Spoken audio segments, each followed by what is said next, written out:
주와의 맞춤 국도 드림으로 예배를 시작하도록 하겠습니다.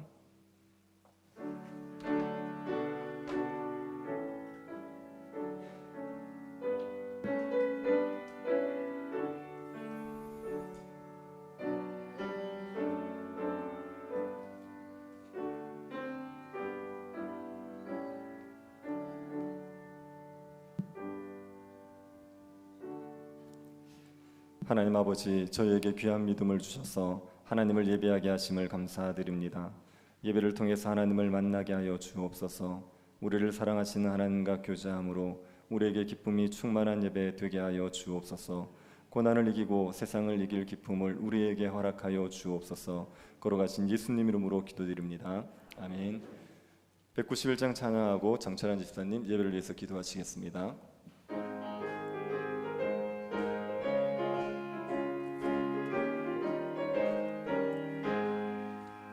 내가 매일 기쁘게 순례의 길 행함은 주의 팔이 나를 안보함이요. 내가 주의 큰 복을 받는 참된 비결은 주의 영이 함께함이라. 성령이 계시네, 할렐루야 함께하시네. 좁은 길을 걸으며 밤낮 기뻐하는 것 주의 영이 함께함이라. 정죄에 빠져서 평안함이 없을 때 예수 십자가의 공로 힘입어 그 발 아래 엎드려 참된 평화 얻음은 주의 영이 함께함이라. 성령이 계시네, 할렐루야 함께하시네. 좁은 길을 걸으며 밤낮 기뻐하는 것 주의 영이 함께함이라. 나와 동행하시고 모든 염려하시니 나는 숲의 새와 같이 기쁘다. 내가 기쁜 마음으로 주의 뜻을 행함은 주의 영이 함께함이라. 성령이 계시네, 할렐루야 함께하시네. 좁은 길을 걸으며 밤낮 기뻐하는 것 주의 영이 함께함이라. 세상 모든 욕망과 나의 모든 정욕은 십자가에 이미 못을 박았네. 어둠 밤이 지나고 무거운 짐 벗으니 주의 영이 함께함이라. 성령이 계시네, 할렐루야 함께하시네. 좁은 길을 걸으며 밤낮 기뻐하는 것 주의 영이 함께함이라.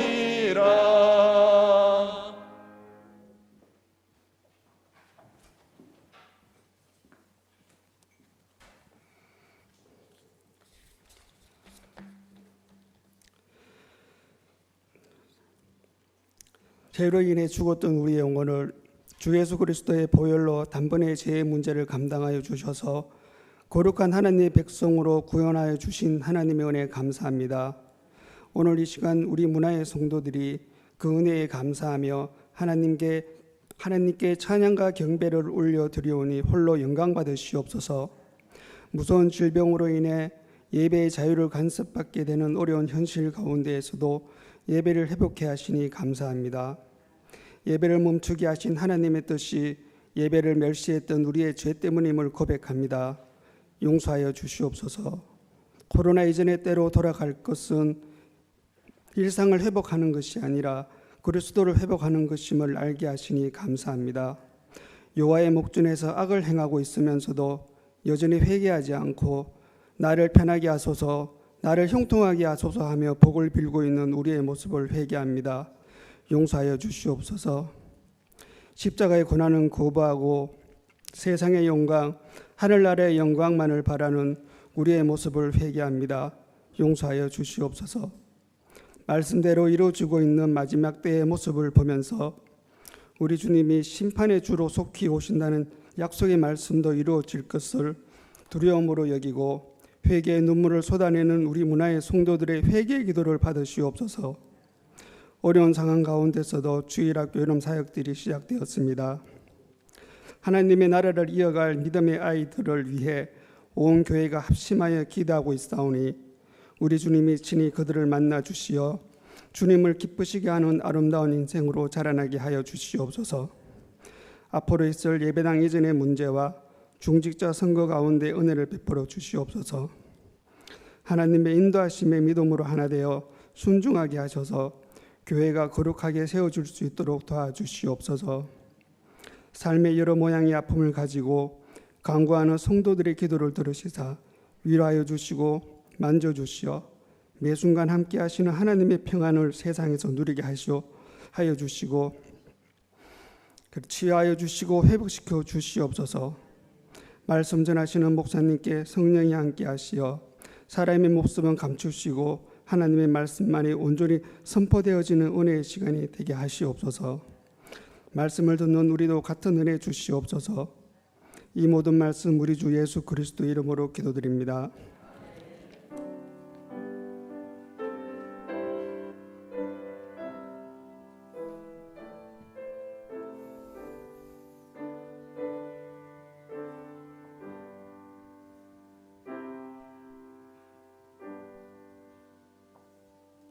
말씀을 보겠습니다. 요한 1서 1장 1절부터 4절 말씀입니다.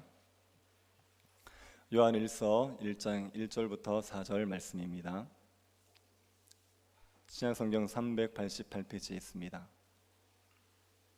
찾으셔서 한 절씩 교도하겠습니다. 찾으셨으면 교도하겠습니다. 태초에 있는 생명의 말씀에 관하여는 우리가 들은 바요 눈으로 본 바요 자세히 보고 우리 손으로 만진 바라.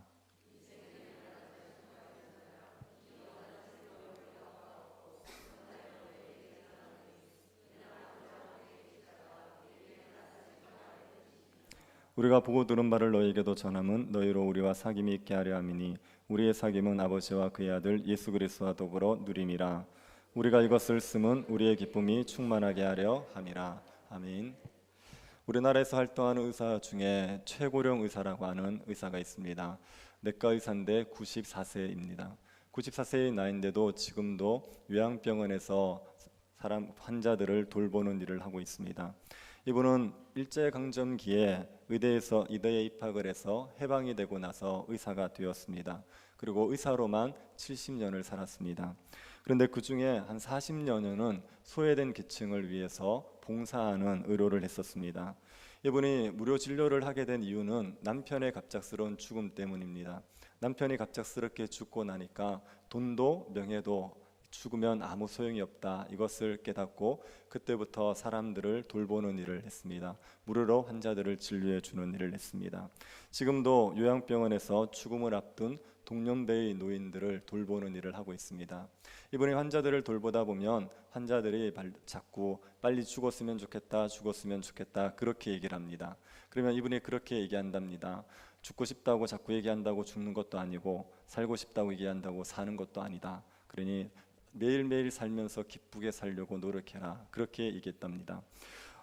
인생을 좀 살아보신 분들은 이 분의 말에 동의를 하실 겁니다. 사람이 사는 동안 기쁘게 사는 게 제일 잘 사는 겁니다. 많이 가졌다고 죽을 때 가져갈 수 있는 것 아니죠. 유명해졌다고 죽고 나서 그의 덕이 되는 것도 아닙니다. 이 땅 사는 동안 매일매일 기쁘게 살아가면 그게 그 한 개인으로 봤을 때는 제일 잘 살아가는 방식입니다. 전도서도 이것을 우리에게 말해주고 있습니다. 전도서 8장 15절입니다. 내가 희락을 찬양하노니 이는 사람이 먹고 마시고 즐거워하는 것보다 더 나은 것이 해 아래는 없음이라. 사람이 먹고 마시고 즐거워하는 것보다 해 아래 더 나은 게 없습니다. 희락을 누리고 살아가는 사람이 참 잘 살아가는 사람입니다. 그런데 이게 어렵지요. 우리가 기쁨을 누리고 사는 게 잘 사는 거는 알겠지만 기쁨을 충만하게 누리고 사는 게 쉽지를 않습니다. 어떻게 하면 우리가 이런 기쁨을 누릴 수 있을지 많은 고민을 하는데 요한일서가 우리에게 그 답을 알려주는 겁니다. 요한일서는 우리에게 기쁨을 충만히 누리는 법을 가르쳐 줍니다. 1장 4절을 다시 한번 보십시오. 우리가 이것을 쓰면 우리의 기쁨이 충만하게 하려 함이라. 요한일서의 기록 목적이 성도들의 기쁨을 충만하게 하는 것, 그것이 기록 목적입니다. 요한 사도는 성도들이 기쁨을 충만하게 누릴 수 있다고 말합니다. 기쁨을 조금 누리는 게 아니라 충만하게 누릴 수 있다. 그리고 기쁨을 잠시 누리는 게 아니라 지속적으로 누릴 수 있다. 이렇게 이야기합니다. 기쁨은 성도들에게 정말 좋은 거죠. 성도들이 기쁨을 누리면 정말 강해지게 되어 있습니다. 기쁨이 충만한 사람들은 환난을 견뎌냅니다. 웬만한 환난에는 끄떡도 하지 않습니다. 그리고 기쁨이 충만한 성도들은 적과의 싸움에서도 승리할 수 있습니다. 복음을 대적하는 세력들이 있어서 복음의 확장을 막을 때도 성도들에게 기쁨이 충만하면 그 대적들을 이기고 복음을 확장해 갈 수가 있습니다. 복음이 세계에 편만하게 퍼질 수 있었던 이유 중에 하나가 기쁨 때문입니다.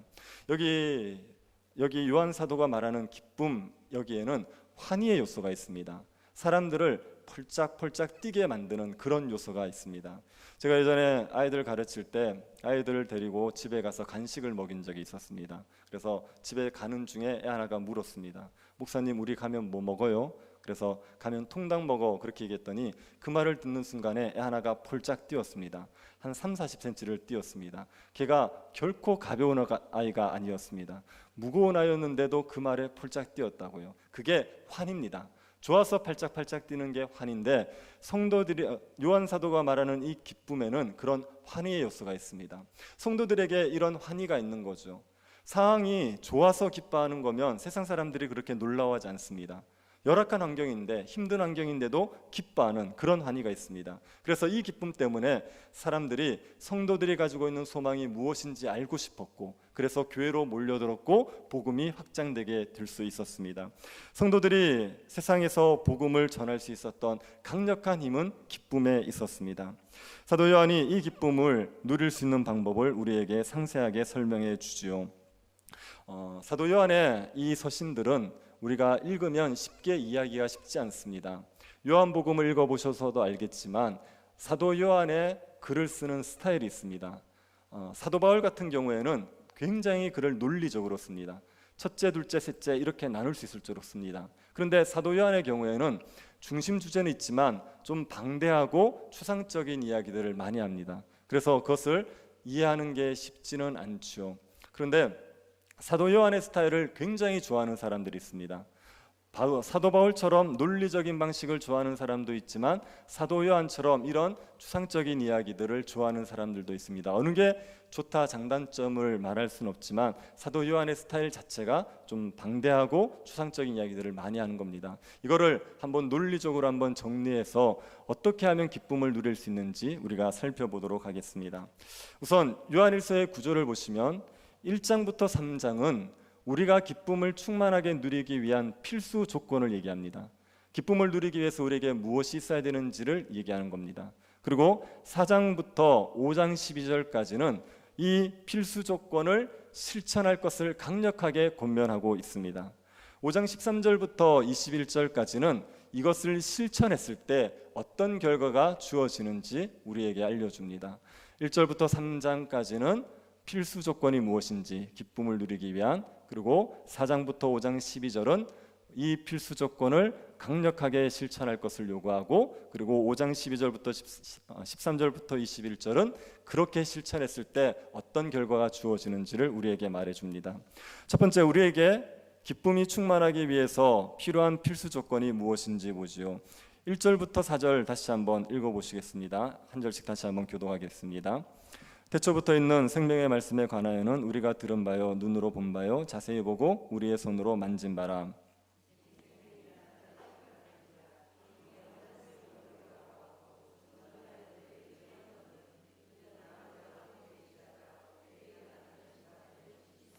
우리가 보고 들은 바를 너희에게도 전함은 너희로 우리와 사귐이 있게 하려 함이니 우리의 사귐은 아버지와 그의 아들 예수 그리스도와 더불어 누림이라.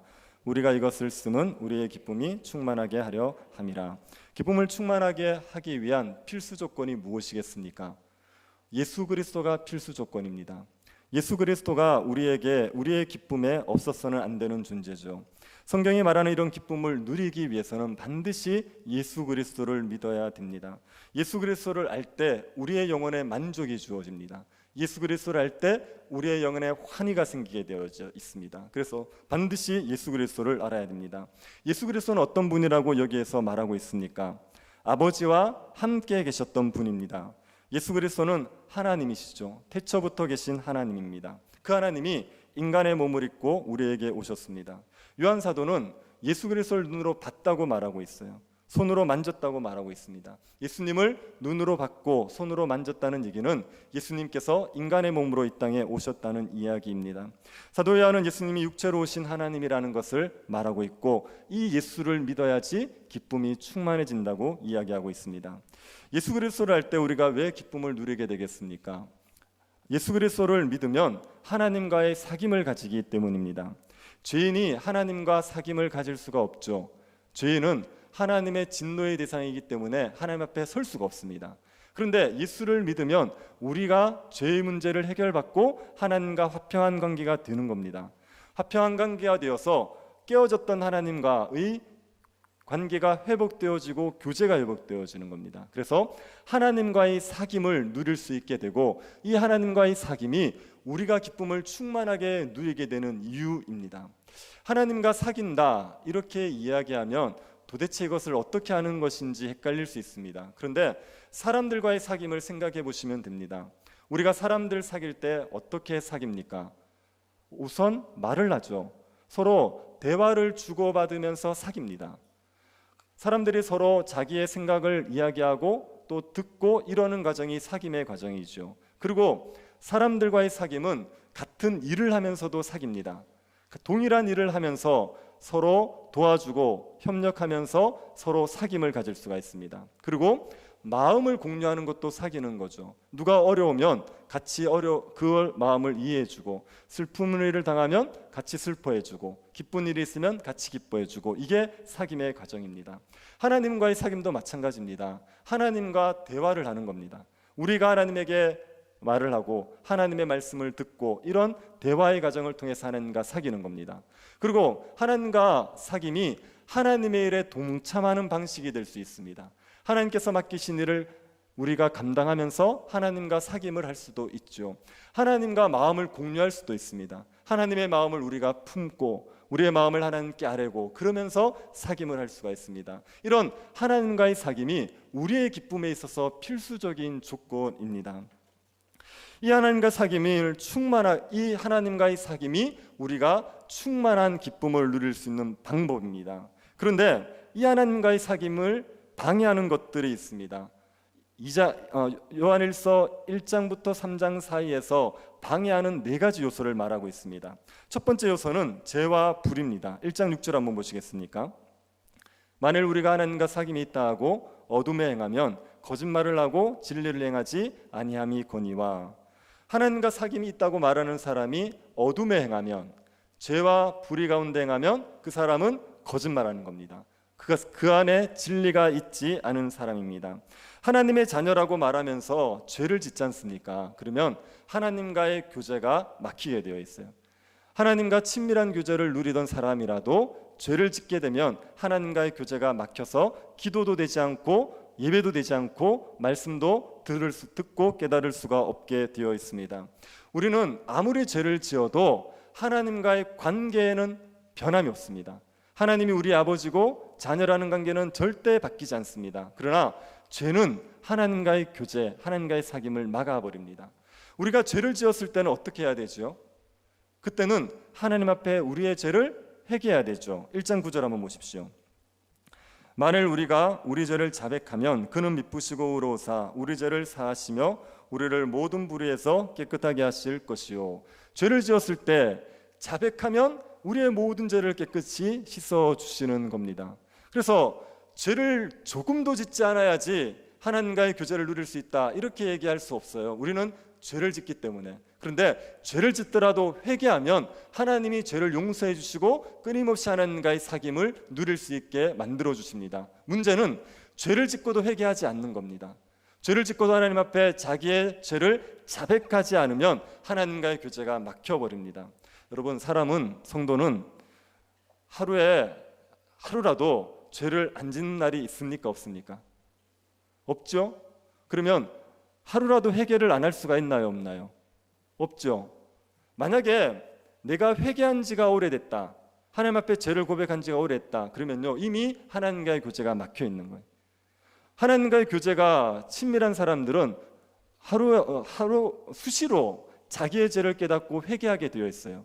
왜요? 맨날 죄를 지으니까 그 죄에 대한 죄책감들, 하나님 앞에 부끄러움 때문에 자꾸 회개하게 되어 있습니다. 그런 사람들은 교제를 하고 있는 건데, 나는 회개한 지가 지금 몇 주가 지난 것 같다, 언제 회개했는지가 기억이 안 난다, 이미 교제가 막힌 거예요. 죄의 문제를 해결하지 않아서 하나님과의 친밀한 교제를 누리지를 못하고 있는 겁니다. 하나님 앞에 죄를 지으면 이 사귐이 방해를 받아서 기쁨을 충만하게 누릴 수가 없습니다. 두 번째로 하나님과의 사귐을 방해하는 게 형제를 사랑하지 않는 겁니다. 2장 9절 11절 한번 보시겠습니까? 한 절씩 한번 교독해 보겠습니다. 빛 가운데 있다 하면서 그 형제를 미워하는 자는 지금까지 어둠에 있는 자요,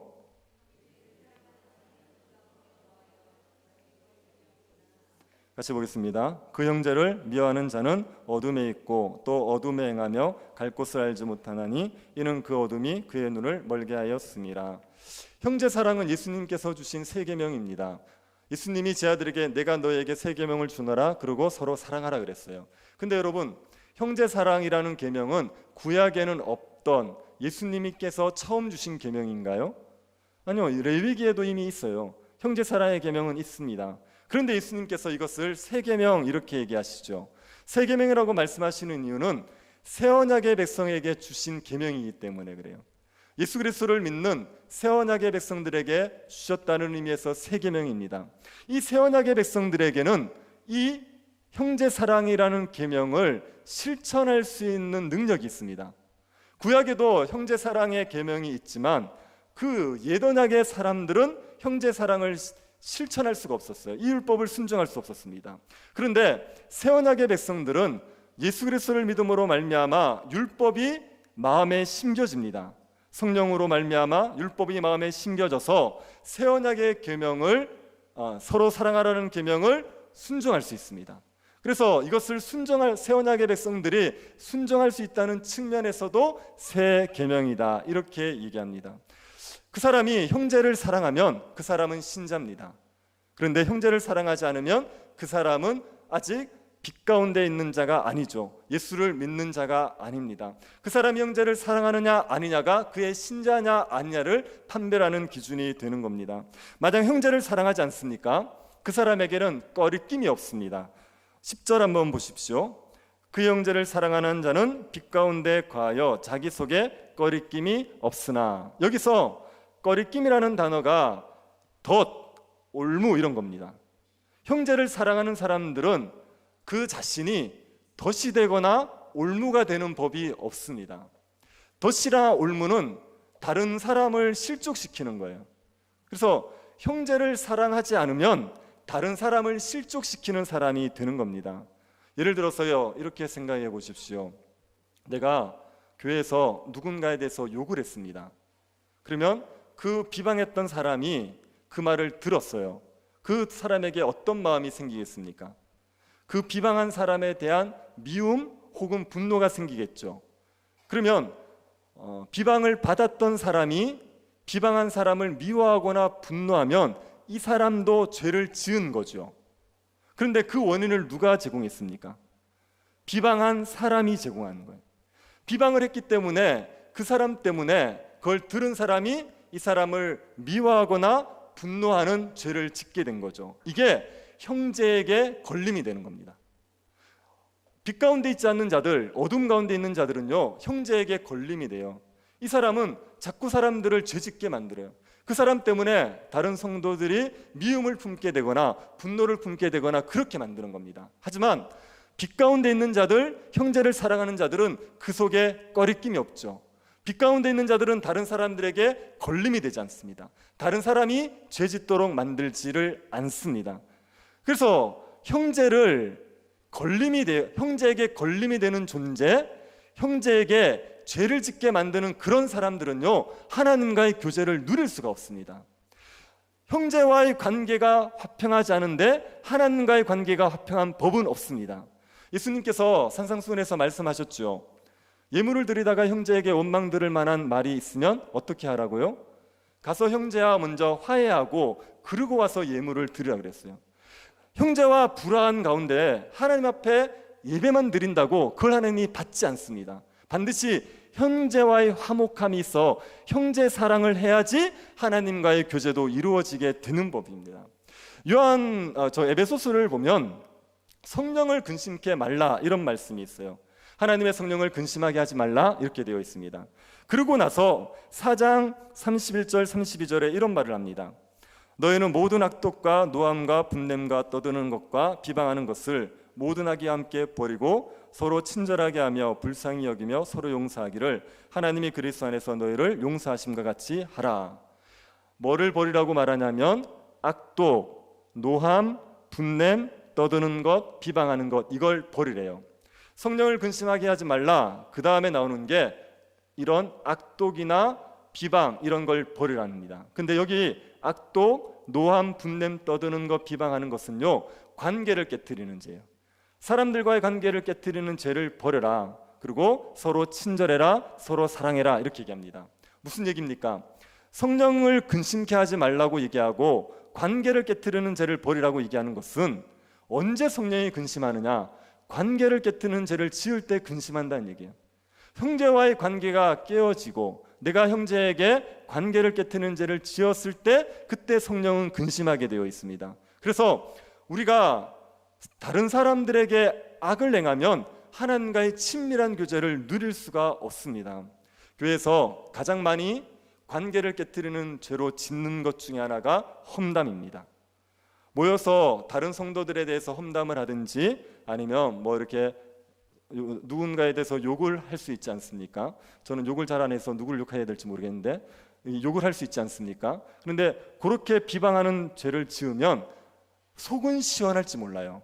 하지만 성령은 근심하십니다. 그리고 하나님과의 친밀한 교제가 되지 않습니다. 뭐 시열은 실컷 욕하고 나면 마음은 후련할지 몰라도 기도는 안 될 겁니다.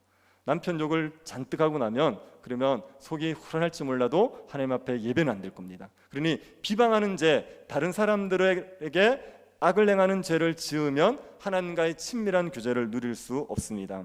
세 번째로 하나님과의 교제를 막는 것은 세상에 대한 사랑입니다. 2장 15, 16절 한번 보시겠습니까? 이 세상이나 세상에 있는 것들을 사랑하지 말라. 누구든지 세상을 사랑하면 아버지의 사랑이 그 안에 있지 아니하니 이는 세상에 있는 모든 것이 육신의 정욕과 안목의 정욕과 이생의 자랑이니 다 아버지께로부터 온 것이 아니요 세상으로부터 온 것이라. 세상을 사랑하면 그 안에 하나님의 사랑이 없죠. 세상을 사랑하고는 하나님과 친밀한 교제를 누릴 수가 없습니다.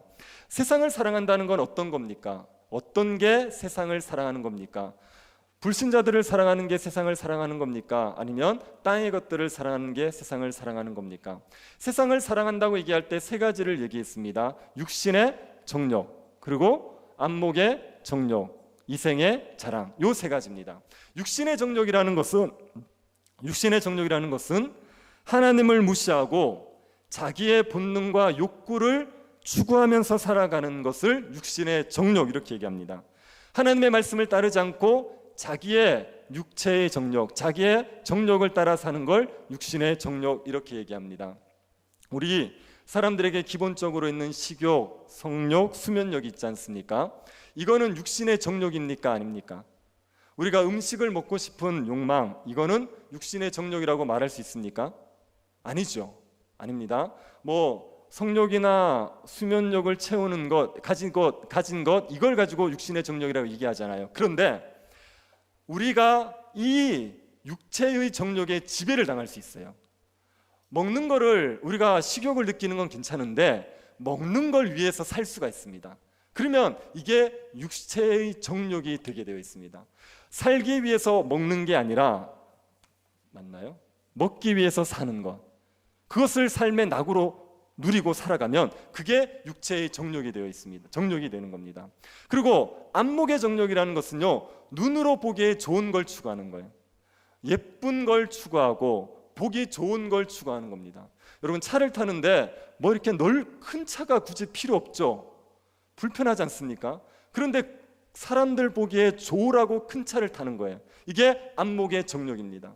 그냥 집이 두 사람 살기에 뭐 적당하면 되는데 막 60평, 100평 이렇게 넓은 걸 하는 겁니다. 그거는 사람들에게 보기 좋으라고 하는 겁니다. 이런 게 다 안목의 정욕입니다.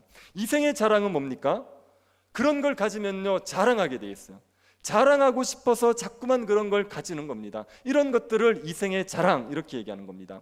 이렇게 육신의 정욕, 안목의 정욕, 이생의 자랑이 마음에 딱 사로잡히지 않습니까? 그러면 하나님에 대한 사랑을 가질 수 없어요. 하나님과의 친밀한 교제를 누릴 수가 없게 되어 있습니다. 그래서 이런 세상을 사랑하는 마음이 하나님과의 사귐을 가로막는 장애물이 됩니다. 네 번째로 하나님과의 사귐을 가로막는 것은 예수 그리스도에 대한 잘못된 지식입니다. 2장 21절 23절 한번 보십시오. 한 절씩 한번 교독해 보겠습니다. 내가 너에게 쓰는 것은 너희가 진리를 알지 못하기 때문이 아니라 알기 때문이요 또 모든 거짓은 진리에서 나지 않기 때문이라.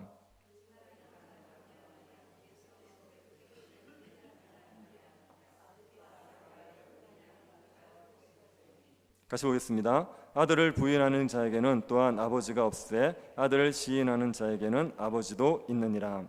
우리가 그리스도로 말미암아 하나님과의 교제를 가지게 되어 있습니다. 그런데 그리스도에 대한 지식이 잘못되어지면 하나님과의 친밀한 교제를 누릴 수가 없습니다. 이 당시에 요한 공동체를 위협했던 이단 중에 영지주의라는 이단이 있었습니다.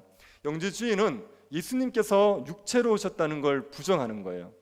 이 영지주의자들은 육체를 악한 것으로 봅니다. 그런데 거룩하신 하나님이 감히 악한 육체를 입고 오셨을 리가 없다는 거예요. 그래서 영지주의자들이 주장하는 것은 예수님이 세례를 받을 때 원래 이제 나사렛 예수는 사람이었습니다. 그런데 예수님이 세례 받을 때 성령이 예수님에게 임한 거예요. 그리고 예수님께서 십자가에 죽기 전에 그 성령이 떠난 겁니다. 그래서 죽은 존재는 하나님의 아들이 죽은 게 아니라 그냥 인간 예수가 죽었다 이렇게 얘기해요. 그래서 예수 그리스도가 육체로 왔다는 것을 부정하는 영지주의라는 이단이 그 요한 공동체의 사람들을 미혹했었습니다.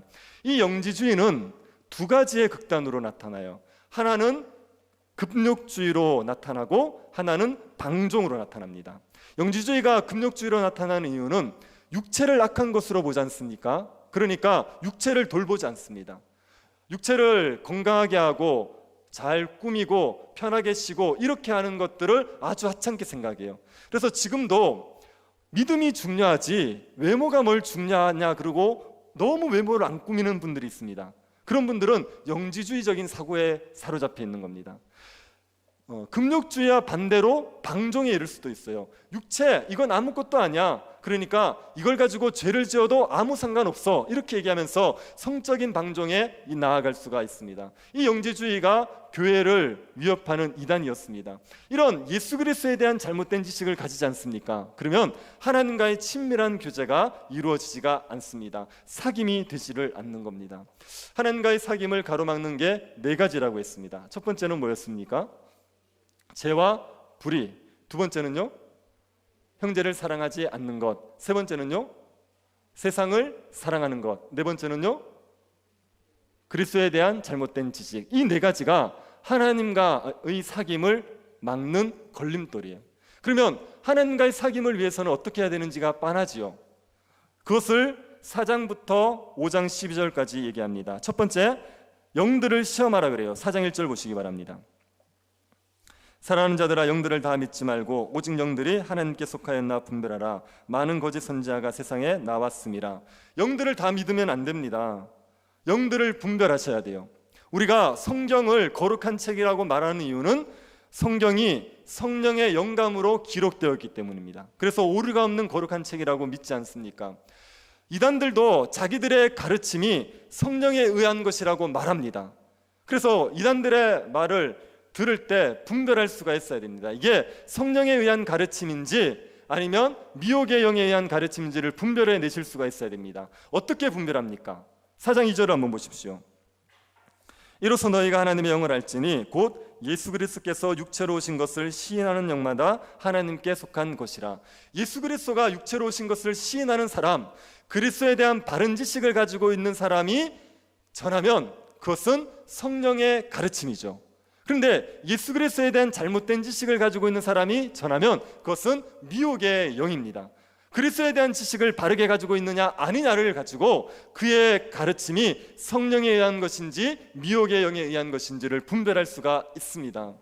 여러분이 어떤 체험을 하셨을 때가 있죠.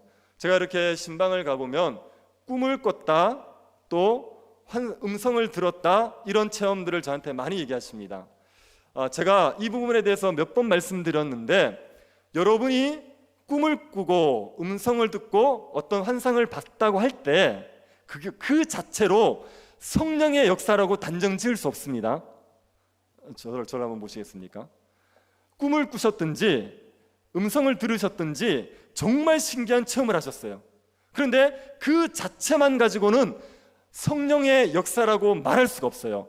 아니라고 얘기할 수도 없습니다. 그런데 어떻게 분별하느냐? 성령이 주신 체험이면 5가지의 결과가 나타납니다. 첫 번째는 예수 그리스도를 높이게 되어 있어요. 예수 그리스도를 더 사랑하고 예수 그리스도만을 더 높이게 되어 있습니다. 두 번째는 성경을 높이게 되어 있습니다. 성경을 더 보게 만들고 성경을 더 사랑하게 만듭니다. 세 번째는 교리를 좋아하게 만들어요. 성경의 신학, 우리가 교회가 전통적으로 지켜 내려왔던 그 진리들, 교리들에 대한 사랑을 가지게 만들게 되어 있습니다. 네 번째는 죄를 회개하게 만들어요. 다섯 번째는 하나님과 이웃을 사랑하게 만듭니다. 자, 다시 한번 해보시죠. 첫 번째, 예수님을 높인다. 두 번째, 성경을 높인다. 세 번째, 교리를 사랑한다. 네 번째, 죄를 회개한다. 다섯 번째, 그래서 성령의 역사는요, 이 5가지를 결과하게 되어 있어요. 꿈을 꿨더니만 꿈 게 너무 좋아요. 그래가지고 성경을 안 봐요. 자꾸만 꿈만 꾸려 그래요. 그러면 그건요, 사탄이 주는 체험입니다. 음성을 들었는데 그게 너무너무 좋은 거예요. 그러고 나서 마음이 높아져서 사람들에게 무례하게 굽니다. 그건요, 사탄이 준 거예요. 그래서 요 5가지를 결과할 때만 성령께서 주신 거다, 이렇게 얘기하는 겁니다. 그러니 어떤 체험을 했든지 간에 어떤 신비한 일을 했든지 간에 이 결과가 오는지를 가지고 여러분이 성령의 체험을 하셨는지 아닌지를 분별하시는 겁니다. 영들을 분별하십시오. 아무거나 받아들이지 마시고 영들을 분별하셔야 됩니다. 그게 우리가 하나님과의 사귐을 위해서 힘써야 될 첫 번째입니다. 두 번째는 서로 사랑해야 되는 거죠. 4장 7절 9절입니다. 사랑하는 자들아, 우리가 서로 사랑하자. 사랑은 하나님께 속한 것이니 사랑하는 자마다 하나님으로부터 나서 하나님을 알고 사랑하지 않은 자는 하나님을 알지 못하나니 이는 하나님은 사랑이심이니라. 우리가 서로 사랑해야 돼요. 사랑해야지 하나님과의 사귐을 마음껏 누릴 수가 있습니다. 혼자 신앙생활하는 것으로는 결코 충만해질 수 없어요. 그런데 성도들이 서로 사랑할 때 충만함을 누릴 수가 있습니다. 서로 사랑합시다. 그리고 세 번째, 세상을 이기셔야 돼요. 5장 4절 5절입니다. 무릇 하나님께로 난 자마다 세상을 이기느니라. 세상을 이기는 승리는 이것이니 우리의 믿음이니라. 예수께서 하나님의 아들이심을 믿는 자가 아니면 세상을 이기는 자가 누구냐? 세상을 사랑하는 마음이 육체의 육신의 정욕, 안목의 정욕, 이생의 자랑이라고 하지 않았습니까? 이 3가지는 절대 우리의 힘으로 죽일 수가 없어요. 이건 우리의 힘으로 이길 수가 없습니다. 그런데 이것을 이길 수 있는 유일한 길이 뭐냐면 믿음이에요. 예수를 딱 믿어버리면, 예수님이 하나님의 아들이신 걸 믿어버리면, 그러면 이 세상을 이기고 하나님을 사랑하는 마음을 가질 수가 있습니다. 그래서 믿음으로 세상을 이기기 때문에 예수가 하나님의 아들이라는 것을 확고하게 믿으셔야 돼요. 여러분, 이걸 어떻게 합니까? 예수님이 하나님의 아들이라는 것을 우리가 어떻게 합니까? 이걸 증언하는 3가지가 있습니다. 7, 8절 한번 보십시오. 5장 7, 8절. 증언하는 이가 셋이니 성령과 물과 피라. 또한 이 셋은 합하여 하나니라. 지금 증언하는 이가 셋이라 그랬습니다. 여기서 증언은 예수님이 하나님의 아들이라는 걸 증언하는 이가 셋입니다. 성령, 물, 피, 이 3가지가 예수님이 하나님의 아들인 걸 증언한단 말이에요. 근데 성령이 예수님의 하나님의 아들인 걸 어떻게 증언합니까? 성령은 예수 그리스도의 영입니다. 그래서 우리에게 오실 때 예수 그리스도가 하나님의 아들인 걸 믿게 만드세요. 그래서 성령이 예수님이 하나님의 아들인 걸 증언하는 첫 번째입니다. 두 번째, 물이라고 얘기하는 것은 세례를 말하는 겁니다. 예수님께서 세례를 받으실 때 하늘에서 무슨 소리가 들렸냐면 이는 내 사랑하는 아들이요 내가 기뻐하는 자라, 이 음성이 들었어요. 그래서 예수님이 세례 받을 때 하나님께서 하나님의 아들이라고 인정해 주셨어요. 그래서 물이 예수님이 하나님의 아들인 걸 증언하는 겁니다. 그리고 피는 예수님의 십자가 죽음을 얘기하는 거예요. 예수 그리스도의 십자가 죽음으로 말미암아 예수님이 하나님의 아들 되심을 우리에게 드러내 주신 거죠. 그분의 부활, 십자가의 죽음과 부활이 우리가 하나님의 아들이라는 것을 확신할 수 있는 증거입니다. 그래서 성령과 물과 피로서 예수님이 하나님의 아들인 걸 딱 믿지 않습니까? 그러면 세상을 이기는 거예요. 우리 안에 육체의 정욕을 죽이는 겁니다. 안목의 정욕을 죽이는 겁니다. 이생의 자랑을 죽이는 겁니다. 여러분, 이 땅에서 돈 벌고 성공하는 게 여러분의 소원이십니까? 아니죠. 아니라고 하셔야 됩니다. 아니죠. 여러분의 소원은 무엇입니까? 주님을 닮는 거죠. 주님 앞에 섰을 때 흠없는 자가 되는 거죠. 이런 마음이 어디에서 생겨나냐고요. 이거는 예수를 하나님의 아들로 믿을 때 우리에게 주어지는 거거든요. 그래서 믿음으로 세상을 이기는 겁니다. 그러면 우리가 하나님과의 사귐을 마음껏 누릴 수가 있습니다. 우리는 영들을 분별해야 됩니다. 형제를 사랑해야 됩니다. 그리고 믿음으로 세상을 이겨야 됩니다. 그럴 때 하나님과의 사귐을 충만하게 누릴 수 있죠. 그러면 어떤 결과가 오는지를 보십시오. 첫 번째, 5장 13절입니다. 내가 하나님의 아들의 이름을 믿는 너희에게 이것을 쓰는 것은 너희로 하여금 너희에게 영생이 있음을 알게 하려 함이라. 우리가 하나님과의 사귐을 가지면 뭘 깨닫게 되느냐? 우리에게 영생이 있다는 걸 알게 됩니다. 예수 그리스도와 함께 영원히 살 것에 대한 확고한 믿음이 생기게 돼요. 그래서 그 영생만 생각하면 우리에게 기쁨이 밀려오는 거죠. 이 땅이 전부가 아닐 것이고 주님이 오시면 재림하시는 그날 우리가 하나님 나라에서 영원히 살 거다, 이걸 생각할 때마다 우리에게 기쁨이 생기게 되어 있습니다. 하나님과의 친밀한 교제를 누릴 때 그 영생에 대한 확신으로 말미암아 기쁨을 누리는 겁니다. 그리고 기도에 응답이 있습니다. 14절 보십시오. 그를 향하여 우리가 가진 바 담대함이 이것이니 그의 뜻대로 무엇을 구하면 들으심이라. 하나님의 뜻대로 기도하면 응답이 있는 거예요. 하나님과의 사귐 있는 사람들은 하나님의 응답을 누리면서 살아가게 되어 있습니다. 세 번째, 17절에 죄를 이기는 겁니다. 18절입니다. 하나님께로 난 자는 다 범죄하지 아니하는 줄 우리가 아노니 하나님께로부터 나신 자가 그를 지키심에 악한 자가 그를 만지지도 못하느니라. 죄를 이기는 거죠. 하나님과의 사귐으로 말미암아 죄를 이기고 의롭게 살아갈 수가 있습니다. 이럴 때 우리의 삶에 말할 수 없는 기쁨이 생겨나게 되어 있습니다. 우리에게 기쁨은 예수 그리스도를 인하여서 하나님과 사귈 때만 주어집니다. 예수 그리스도를 의지하여 하나님의 보좌 앞에 나아가 하나님과 친밀히 교제할 때마다 우리의 삶에 충만한 기쁨이 주어지게 되어 있습니다. 이 기쁨을 충만하게 누리기 위해서 우리는 예수 그리스도를 붙들어야 돼요. 형제를 사랑해야 됩니다. 죄를 이겨내셔야 됩니다. 세상을 이겨내셔야 됩니다. 그래서 하나님과 교제를 누리게 되면 세상이 빼앗아가지 못한 충만한 기쁨을 우리에게 허락해 주십니다. 여러분, 말씀을 들으셨으니까 이대로 한번 살아보십시오. 이래도 한번 살아보셔서 정말 하나님과의 사귐이 우리에게 기쁨이 되는지를 확인해 보십시오. 세상의 것들이 우리에게 줄 수 없는 기쁨을 하나님이 우리에게서 정말 주시는지를 한번 확인해 보셔야 됩니다. 지금 삶이 많이 어렵지 않습니까? 우리가 어디에서 기쁨을 얻겠습니까? 그런데 예수 그리스도를 의지하여서, 십자가를 의지하여서 하나님 앞에 기도하는 사람들, 매일매일 하나님과 동행하는 사람들에게는 하나님께서 신령한 기쁨을 주십니다. 우리가 죄에 빠져서 교제를 막지 않고 세상을 사랑함으로 말미암아 하나님께서 멀어지지 않고 하나님을 사랑하고 세상을 이겨내면서 하나님을 자꾸만 찾으면 우리가 세상이 알지 못하는 기쁨으로 충만하게 살아갈 수가 있습니다. 그러면 고난을 이겨내는 거예요. 그러면 적들과의 싸움에서도 능히 이겨낼 수가 있습니다. 우리가 하나님과의 사귐으로 이 기쁨의 충만함을 마음껏 누리며 살아가는 성도들 될 수 있기를 간절히 바랍니다. 하나님 아버지, 예수 그리스도로 인하여 하나님과의 사귐을 가지게 하심을 감사드립니다. 날마다 하나님과 교제하며 살아가게 하여 주옵소서.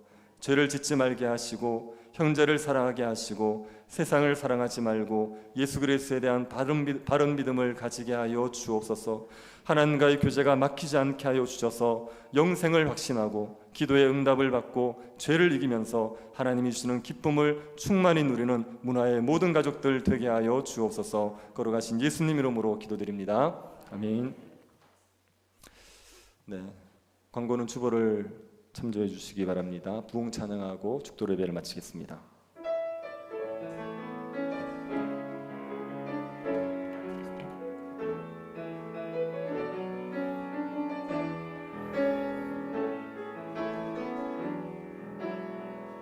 이 땅의 황무함을 보소서.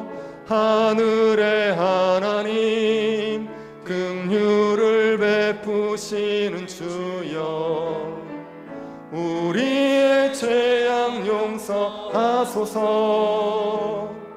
이 땅 고쳐 주소서.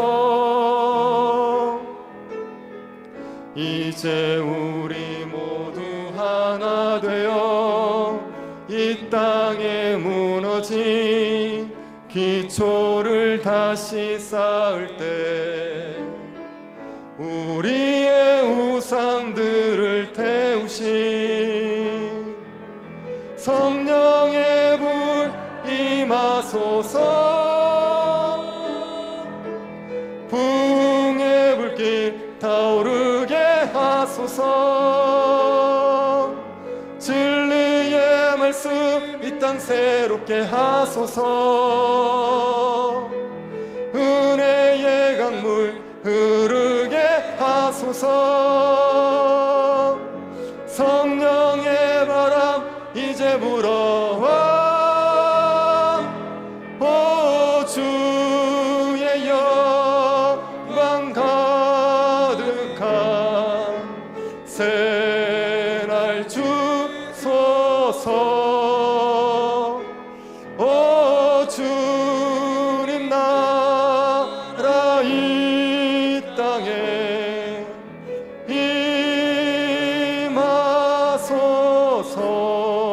임하소서. 지금은 우리 주 예수 그리스도의 은혜와 하나님의 사랑과 성령의 교통 유로하심이 사랑하는 주의 백성들의 머리 위에 지금으로부터 영원토록 함께 있을지어다. 아멘.